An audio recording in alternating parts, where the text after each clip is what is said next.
La ponencia número 8, denominada Vulnerabilidad y Sostenibilidad, está a cargo de la arquitecta Marta Rosa Vilela Malpartida, docente de la Maestría en Arquitectura, Urbanismo y Desarrollo Territorial Sostenible de la Pontificia Universidad Católica del Perú, Escuela de Posgrado. La arquitecta es doctora en Urbanismo por la Universidad de Lieja, Bélgica, profesora principal, coordinadora del área de Urbanismo en la Maestría de Arquitectura, Urbanismo y Desarrollo Territorial Sostenible y coordinadora del Grupo de Investigación, Innovación y Participación en Desarrollo Urbano de la PUC, en el área de urbanismo, investigadora y consultora y especializada en temas urbanos relacionados a la participación y planificación en escala metropolitana y de ciudades intermedias, sobre los que tiene varias publicaciones entre libros y artículos en revistas especializadas. Recibimos a nuestra panelista con un fuertísimo aplauso.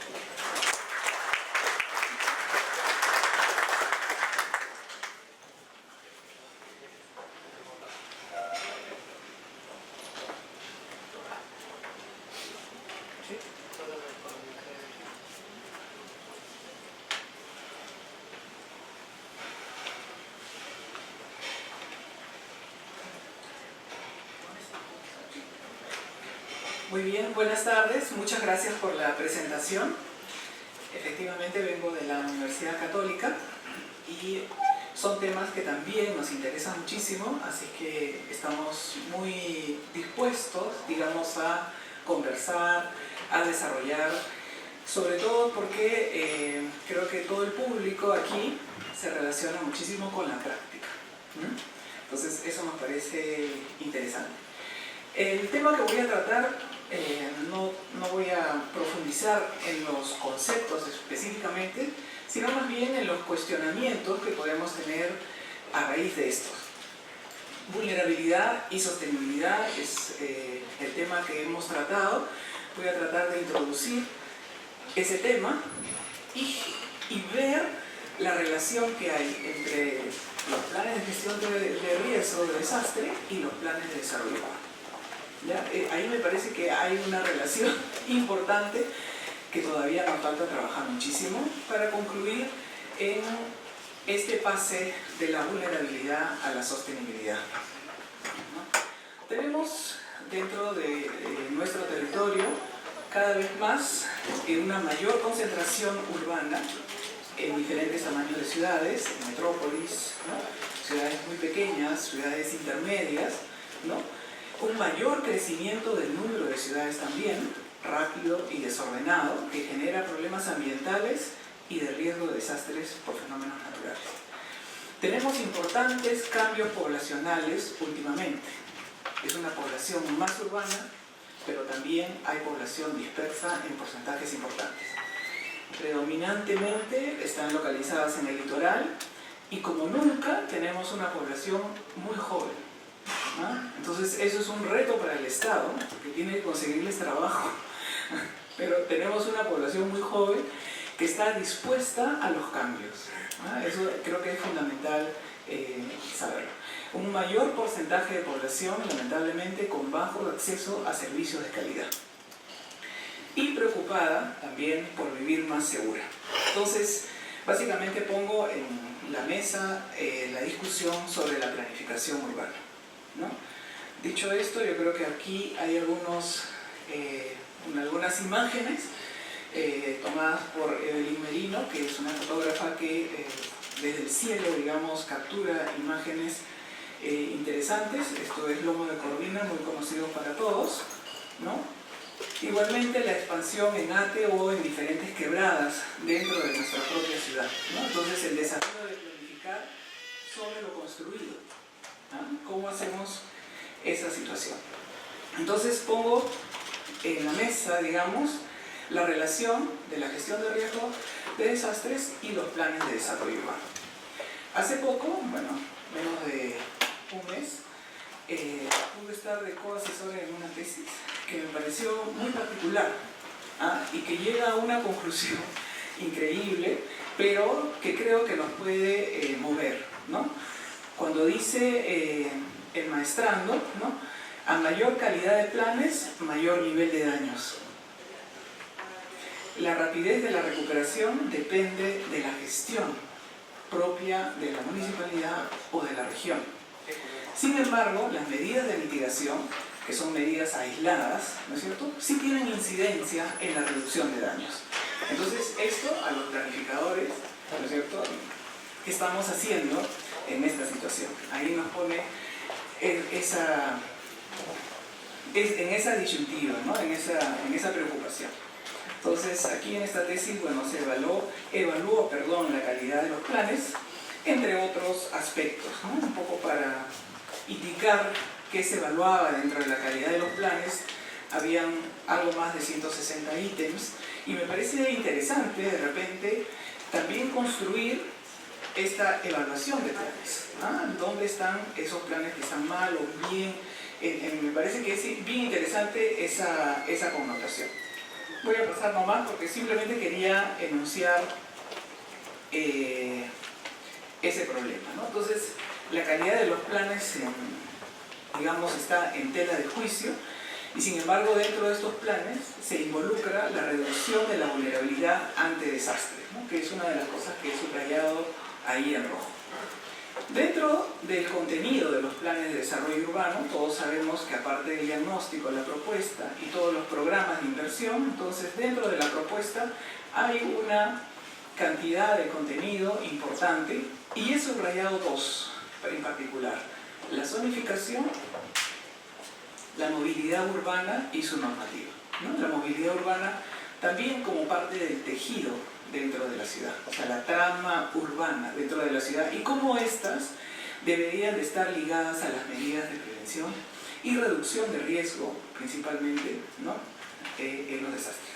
Entonces, me voy a abocar un poco más en esa dirección, a ver cómo la zonificación del uso del suelo, ¿no?, y ese tejido urbano deberían de incorporar desde el vamos, ¿no es cierto?, esta condición de la gestión de riesgo de desastre. Entonces, una de las cosas que apuntamos es que, a decir que la forma de la ciudad, es decir, en su zonificación, altura de edificación, uso del suelo, en su tejido urbano, ¿no es cierto?, influye de manera positiva en la reducción de riesgo de desastre. Es una hipótesis, ¿no? En ese sentido, los planes, deberían integrarla, o sea, esta forma urbana, ¿no?, identificándola como parte del derecho a la seguridad que el Estado debe proporcionar a sus habitantes. Es interesante, he podido ver dos de las ponencias esta tarde, y es importantísimo destacar el avance que hay en la información que se tiene. Entonces, es una información valiosísima, cuantitativa, espacializada, ¿no?, georreferenciada, que requiere de integrarse de manera transversal a las políticas urbanas, planes específicos y planes de desarrollo urbano. Entonces, ahora, dicho esto, voy a ir a mostrar algunos casos donde muestro de alguna manera lo que vengo diciendo. Entonces, un primer caso, todos ya lo conocemos, son las rutas de evacuación, por ejemplo, las zonas de refugio, ¿no?, que se tienen, por ejemplo, ya destinadas, organizadas en el Callao, ¿no? Entonces, incluso se hacen los simulacros, ¿no?, orientados para que la gente conozca cuáles son sus rutas de evacuación, en cuánto tiempo va a llegar y no desesperarse, en fin. Hay una integración, de alguna manera, se podría decir, de las vías de evacuación, de esos espacios públicos, ¿no?, y edificios refugio. Entonces, esto comienza a ser una red dentro de ese tejido urbano, dentro de esa movilidad urbana, dentro de esa trama que organiza la ciudad, ¿no? Entonces, las vías de evacuación son parte de la ciudad, deberíamos verlas también dentro de eso, ¿no? Pero sin embargo, muchas veces, ¿no?, tenemos vías de evacuación con postes de todo tipo, ¿no?, y cableado aéreo, digamos, totalmente inseguro en aceras y pistas. Entonces se dan cuenta que aquí comenzamos a relacionar las escalas de ese distrito hasta con la calle, ¿no? Entonces, cuando se habla de esas relaciones interescalares, creo que tenemos que llegar hasta la vereda, ¿no? Entonces, ahí me parece que es un caso, un tema importante. Luego, el tan conocido caso de Chosica, ¿no? Esta quebrada del Quirio, que está hacia la izquierda, por ejemplo, ¿no? Donde ya se han identificado desde hace algunos, podría decir décadas, no sé si es plural, las zonas de riesgo, ¿no? Por huaico. Entonces tenemos esas zonas de riesgo, ¿no? Dentro de esa zonificación, ¿ya? Entonces, ¿qué pasa ahí dentro de eso?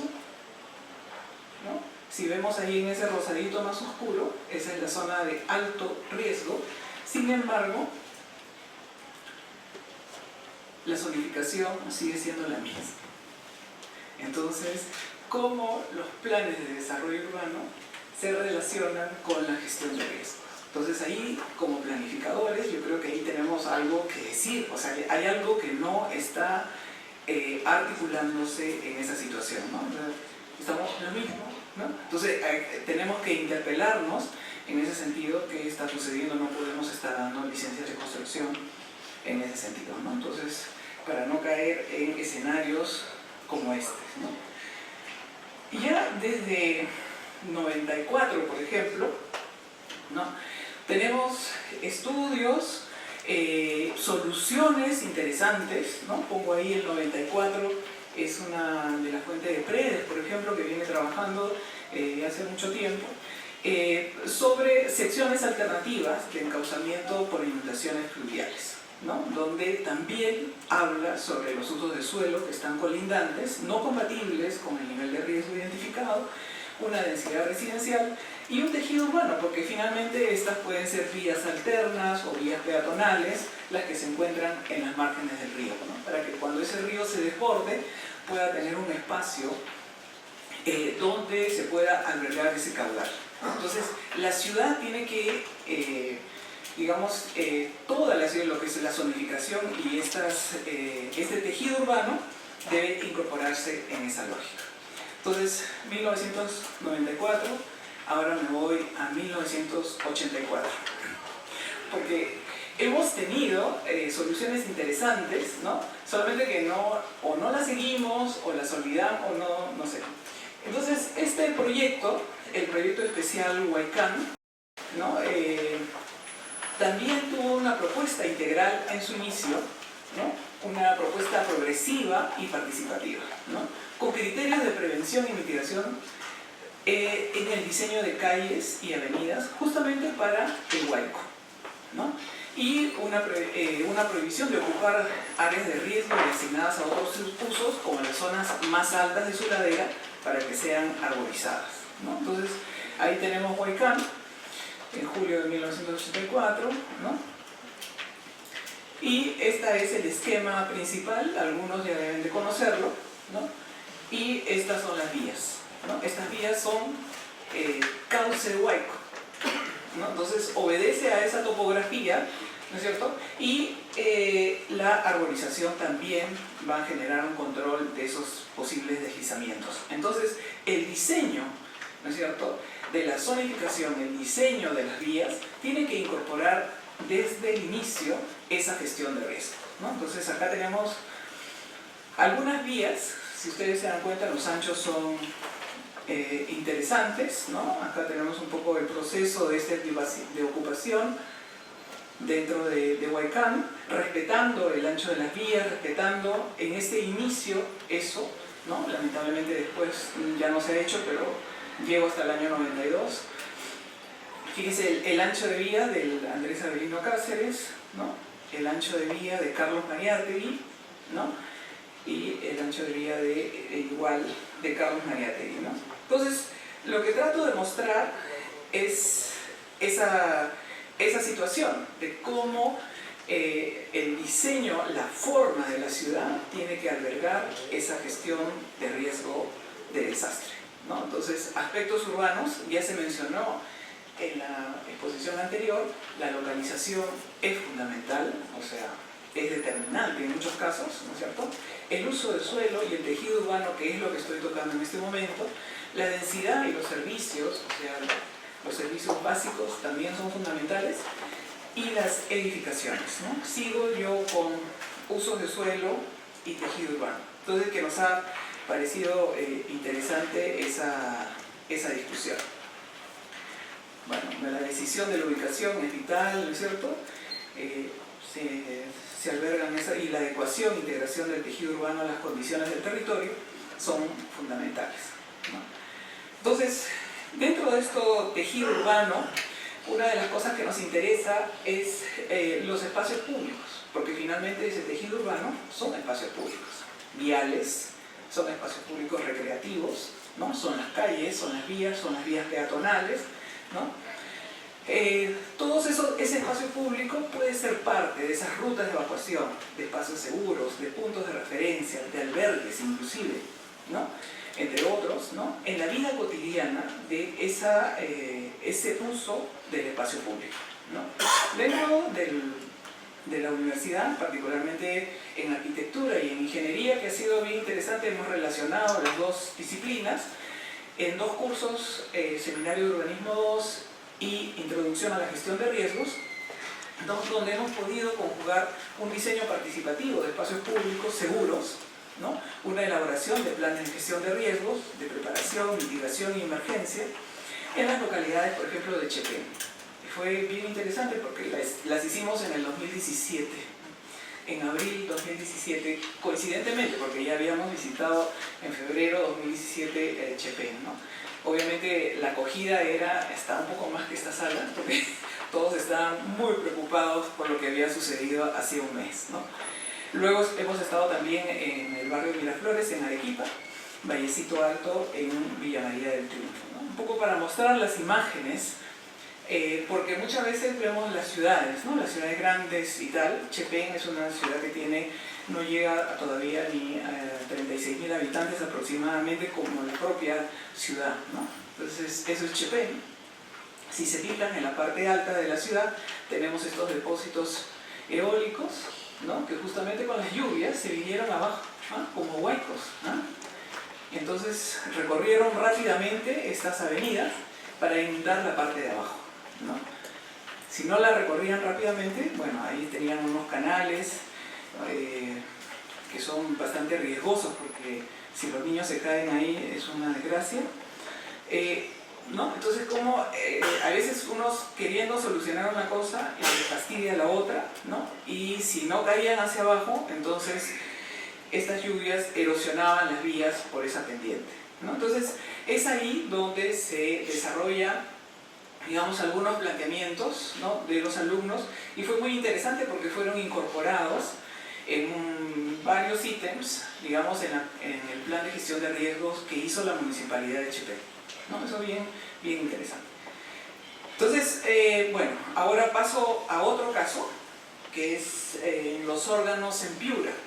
No sé si conocerán, ¿no? Es un centro poblado interesante, una ciudad interesante, balneario, con unas playas maravillosas, y lo que tiene es estos drenes, prácticamente drenes calles, ¿no? Que evacúan toda el agua de lluvias en cierto momento, ¿no? Entonces, pero ocupa una extensión interesante, digamos, tan interesante que muchas veces le han pedido al alcalde que por qué no lo lotiza, ¿no?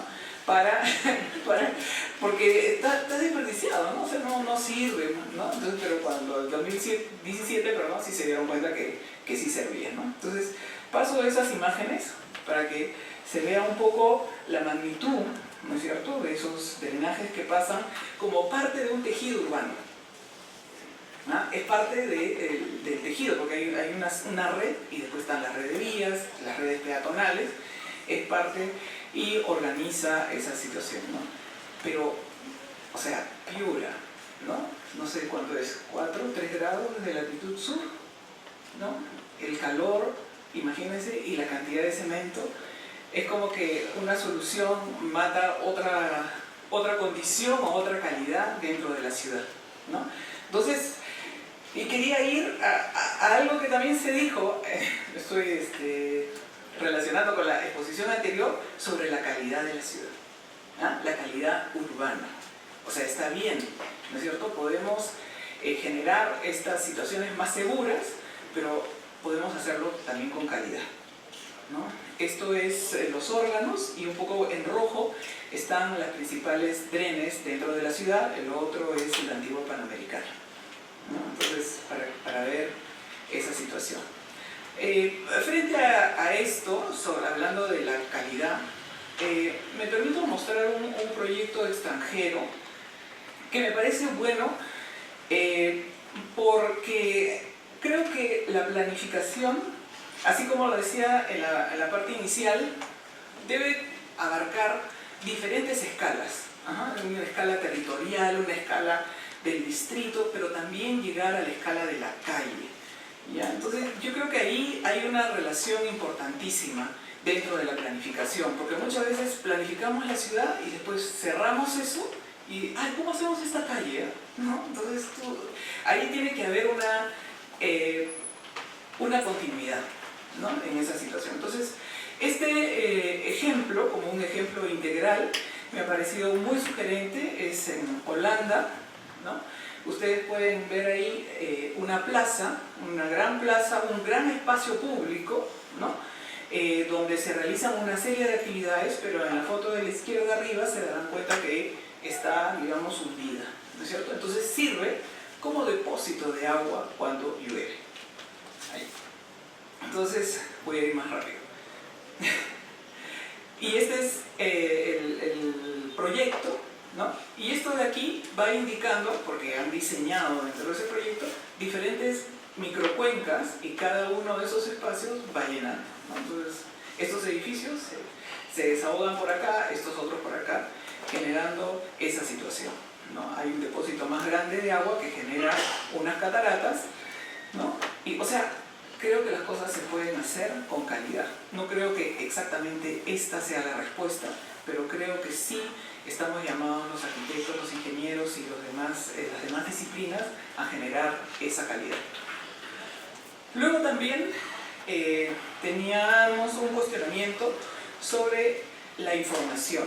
Ya he mencionado la calidad de la información, y me parece que es importante también la información cualitativa.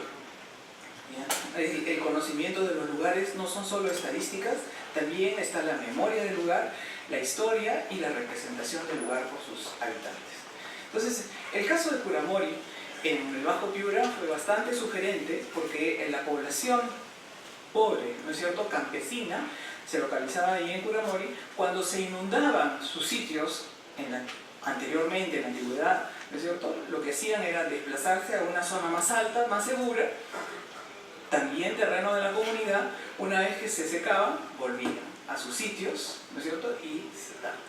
Entonces ellos también veían que estos terrenos recibían, digamos, de esa inundación los limos, los nutrientes y tal, ¿no es cierto? Y después, si se inundaba de nuevo, salían y regresaban. Entonces había una movilidad de eso, ¿no? En el último evento, ¿no?, hicieron eso, pero se encontraron de que ya había unas agrícolas industriales, ¿no es cierto?, ocupando ese lugar. Entonces hubo un conflicto enorme, porque algunos dirigentes de la comunidad me dieron eso, ¿no? Entonces ahí se generan conflictos importantes a una lógica de gestión de riesgo que tenía una población muy pobre, ¿no?, a nivel de su territorio, dentro de su propia comunidad, ¿no es cierto? Cuando entra otra lógica del mercado, ¿no es cierto?, o el Estado, que les dice, no, pero vayan al norte de Piura, porque ahí están las casas que se están haciendo, ¿no es cierto?, totalmente desligado de la condición, digamos, que ellos estaban viviendo, ¿no? Y aquí quería mostrar, este es el mapa de Piura, y en rosado están las zonas o los terrenos mucho más fértiles, ¿no?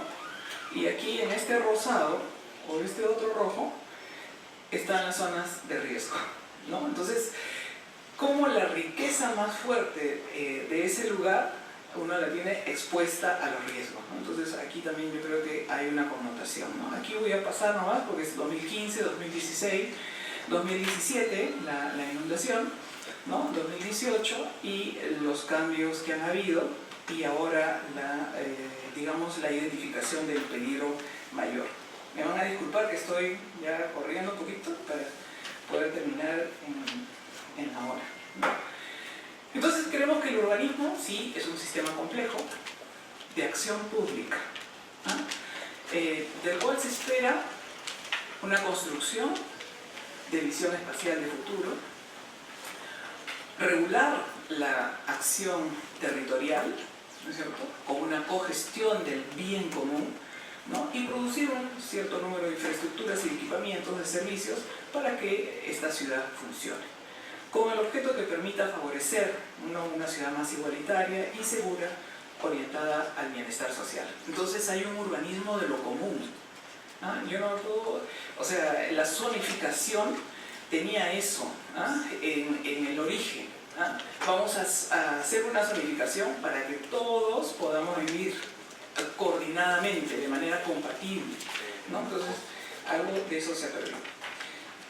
Ya entro al último ejemplo, como lo mostré en una foto inicial, ¿no es cierto?, esta ocupación del lomo de Corvina, simplemente reiterando que la zonificación, si ustedes se dan cuenta, prácticamente blanquea una ocupación de riesgo muy alta, ¿no? Sin embargo, se hacen esfuerzos para el reajuste integral de la zonificación, ¿no?, identificando un área como área de alto riesgo prohibida para su ocupación, ¿no? Entonces eso también es interesante cómo viene sucediendo. Entonces, dentro de todos los casos he puesto, digamos, en situación incómoda, ¿no?, esta correspondencia entre la gestión de riesgo y los planes de desarrollo urbano, sobre todo enfocándome en el uso del suelo y en el tejido urbano, ¿no?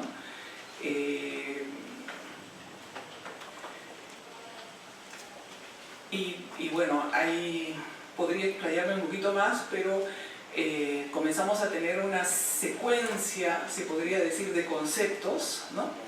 Vulnerabilidad, ¿no es cierto? Después vulnerabilidad física, social, económica, y después vulnerabilidad territorial para poder integrar todo esto que hemos separado para poder volverlo a integrar, ¿no?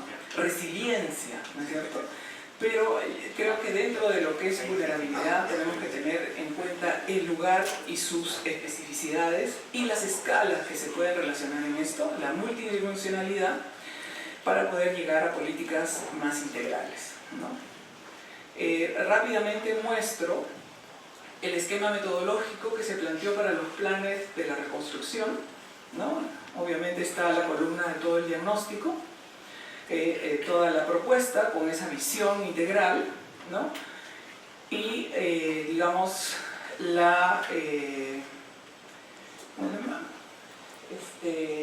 consulta pública, ¿no?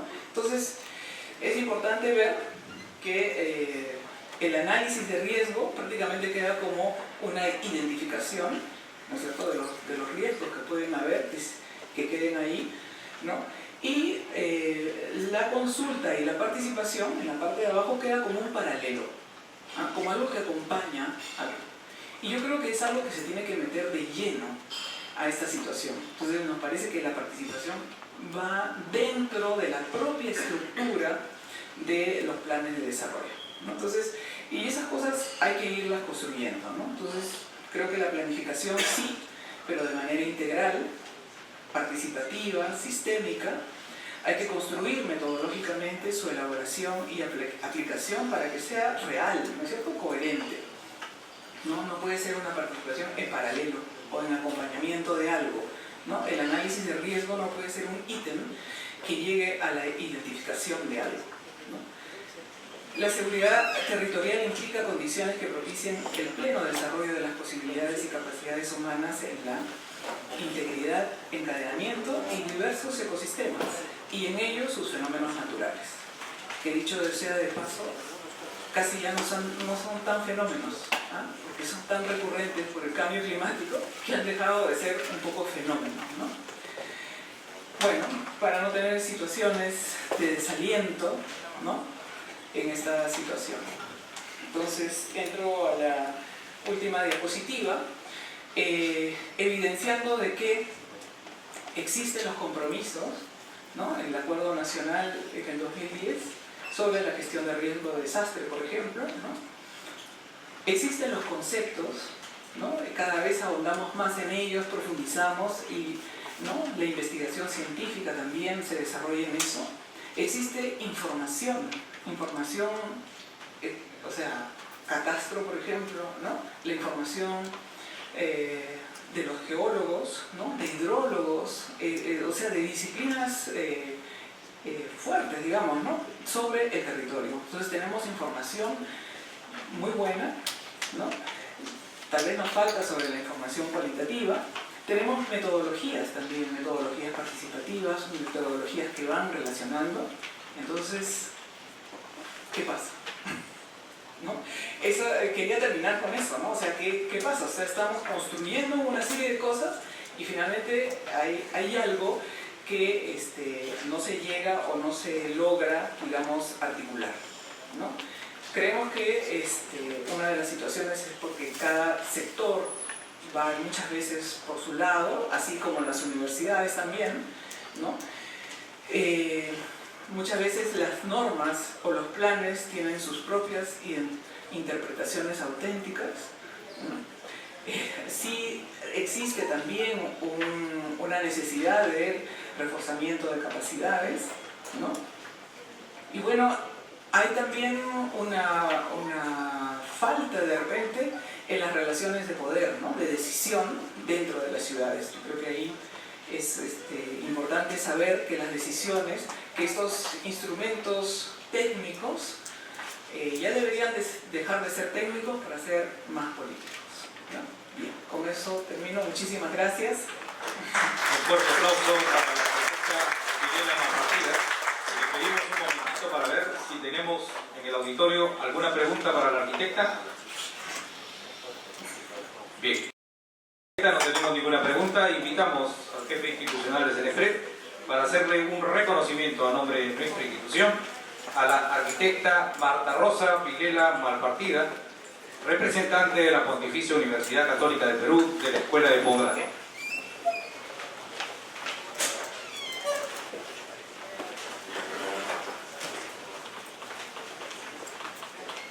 Un fuerte aplauso, por favor.